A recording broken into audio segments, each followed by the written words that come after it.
কবি নজরুল সরকারি কলেজ। ঢাকার প্রাণকেন্দ্রে অবস্থিত কবি নজরুল সরকারি কলেজ এক ঐতিহ্যবাহী ও প্রাচীন শিক্ষা প্রতিষ্ঠান।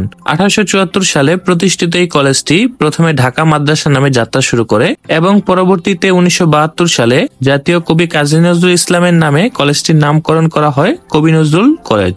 আর 1979 সালে এটি সরকারি কলেজে রূপান্তরিত হয়। কবি নজরুল সরকারি কলেজে বিজ্ঞান বিভাগে ভর্তির ক্ষেত্রে জিপিএর প্রয়োজন হবে 4.00 এবং এই বিভাগের শিক্ষার্থীদের জন্য আসন রয়েছে 500টি এবং ব্যবসায় শিক্ষা বিভাগে ভর্তির জন্য জিপিএর প্রয়োজন হবে 3.50 এবং এই বিভাগের শিক্ষার্থীদের জন্য আসন রয়েছে 614টি এবং মানবিক বিভাগের শিক্ষার্থীদের ভর্তির ক্ষেত্রে জিপিএর প্রয়োজন হবে 3.00 এবং এই বিভাগের শিক্ষার্থীদের জন্য আসন রয়েছে 560টি। তো ধন্যবাদ সকলকে এতক্ষণ ধরে আমাদের সঙ্গে থাকার জন্য। যদি আমাদের ভিডিওটি ভালো লাগে অবশ্যই চ্যানেলটি সাবস্ক্রাইব করে বেল আইকনে একটি ক্লিক করে দিবেন। আর এই বিষয়ে আরো যদি বিস্তারিত জানার কোনো প্রয়োজন পড়ে অবশ্যই আমাদের ফেসবুক পেজে নক করবেন। আমাদের ফেসবুক পেজের লিঙ্কটি ভিডিওর কমেন্ট বক্সে দেওয়া রইল।